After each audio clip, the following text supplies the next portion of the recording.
In this class, we're going to look at two different ways of talking about the future. The first way is present continuous.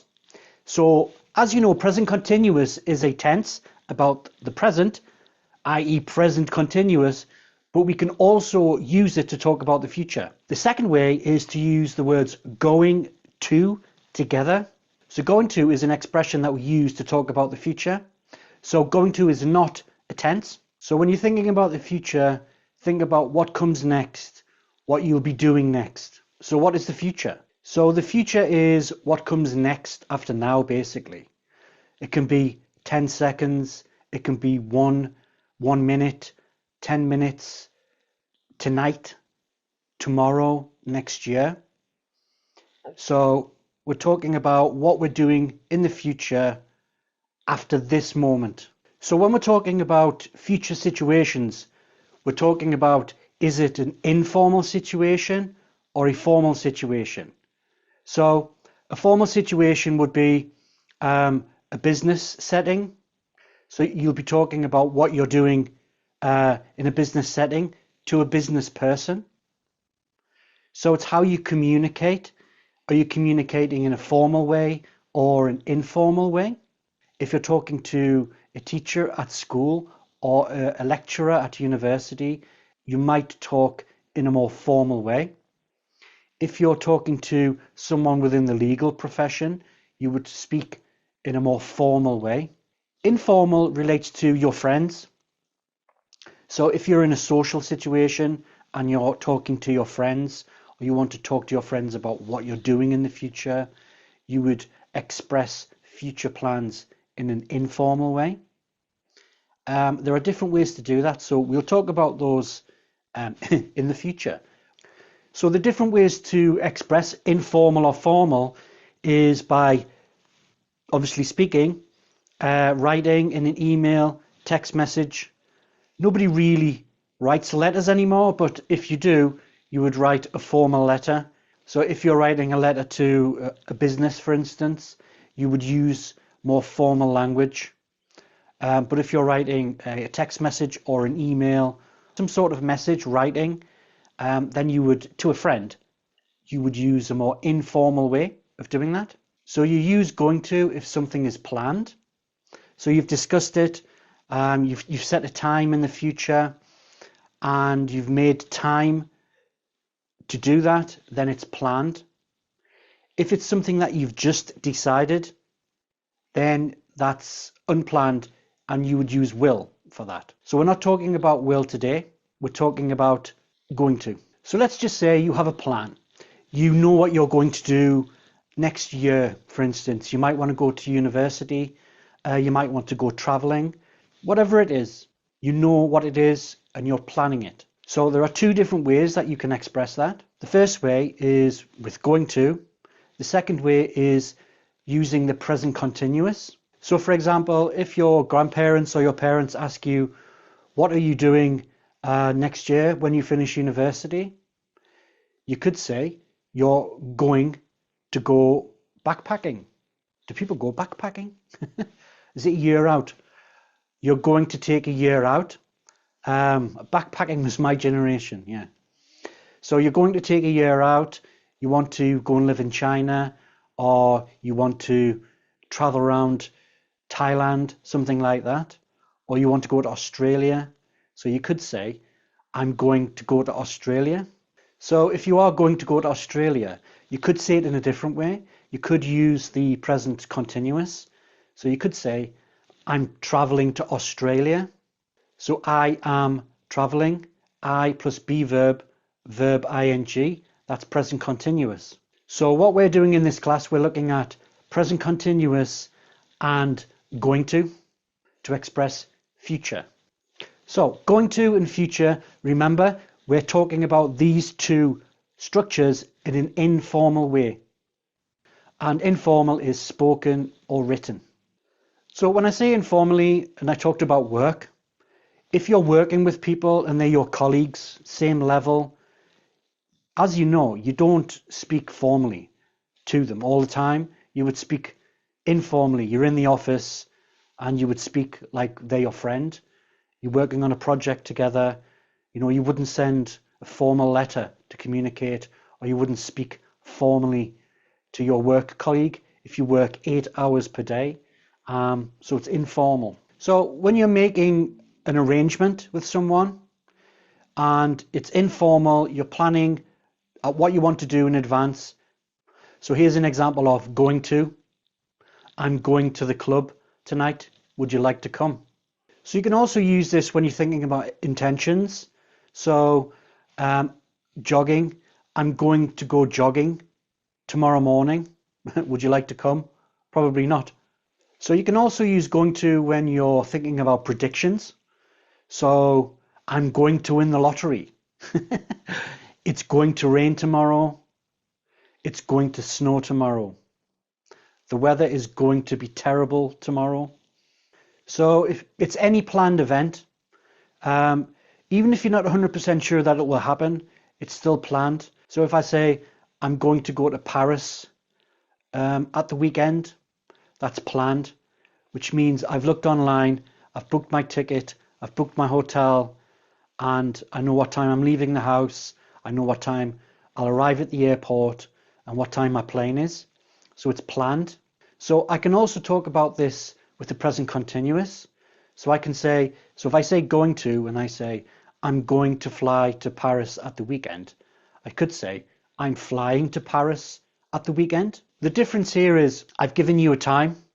If I say I'm flying to Paris, full stop, that's the present. I'm talking about the present.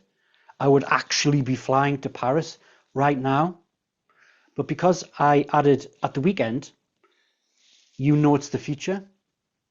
It's not future tense, remember? It's present tense, but referring to future. So when I say the time marker, so next weekend gives you a time, so it shows you that I'm talking about the future. So here's another example of a planned event. We're having a meal on Wednesday night.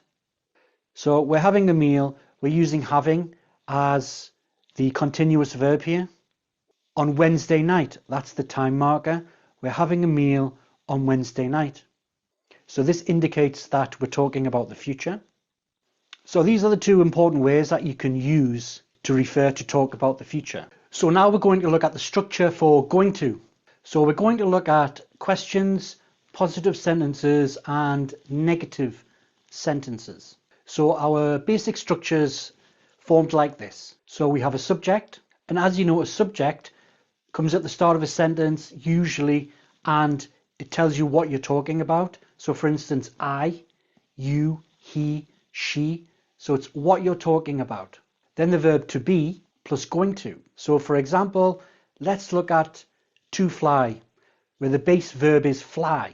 If the verb was to cry, the base verb would be cry. So you can also use this with positive and negative sentences. We don't say, I am going to walk. And the reason for that is it's just too formal. If you're talking to your friend, you wouldn't say that. So this would be an informal situation. So we need to use a contraction. Contraction, when you put two words together and you use an apostrophe. So instead of saying we are, we say where. Instead of saying he is, we say he's. So let's look at some examples of contractions. I'm going to walk. You're going to walk. We're going to walk. They're going to walk. He's going to walk. She's going to walk. It's going to walk. So for plural, it's we are, they are, you are. And for singular, he is, she is, it is. So if we want to make the sentence negative, we just add not. I'm not going to walk tomorrow. He's not going to walk. They're not going to walk. So what about a question? What do you do if it's a question? So we just change the order of the structure. So we just reverse the order. Instead of saying I am, we say am I. So here we wouldn't use contractions. So here are some examples. Am I going to walk tomorrow? Are you going to walk tomorrow? Are we going to walk? Is he going to walk? So another thing to keep in mind when you're forming a question is you can add another question before that. or a question phrase.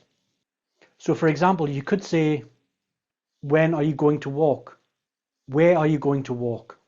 How long are you going to walk? So for the future, let's look at the structure for present continuous. So we need a subject plus the verb to be, then the base form verb, then ing, and then remember the time marker. It's the time marker that allows you to talk about the future. No time marker, no future. It's just present tense without the time marker. For instance, next week.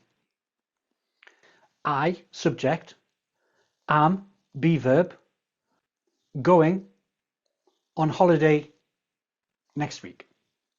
I am going on holiday next week. I, subject, am, be verb, going, that's the verb, on holiday.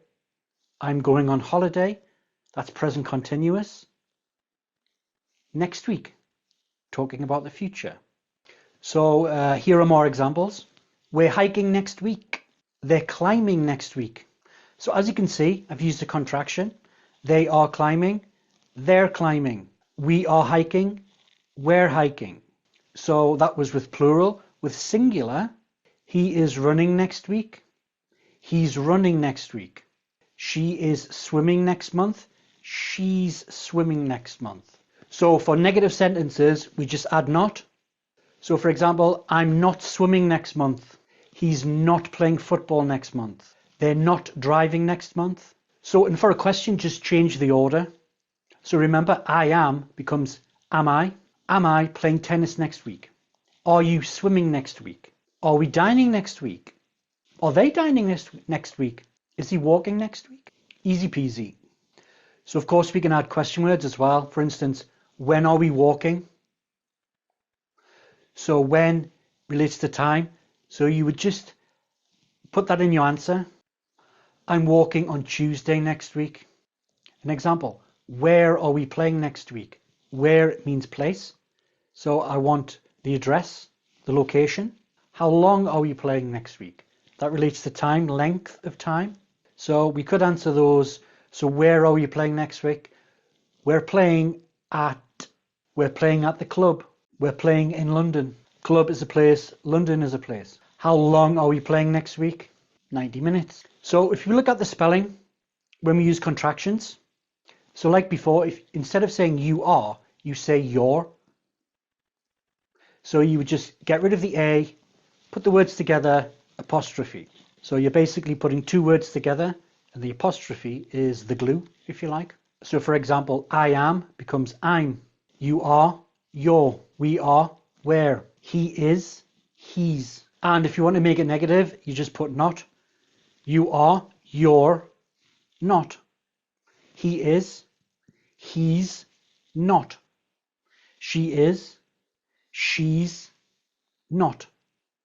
So now let's look at how to give short answers when you're asked about questions relating to the future, when we use going to or present continuous tense. So first question, are they going to meet you? So here the person asked a question with going to. So they're talking about the future. Are they going to meet you? So to reply to that, you could simply say, yes, they are, or no, they aren't, or no, they're not.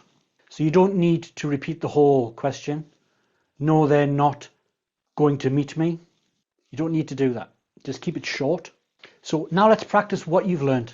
Michael something walk work. So what would you say? Michael is going to walk to work. You could also use a contraction. Michael's going to walk to work.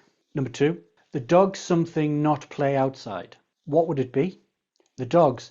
Now make it negative, aren't going to play outside. The dogs are not going to play outside, or the dogs aren't going to play outside. Number three, Emma something go to the shop. So Emma is going to go to the shop.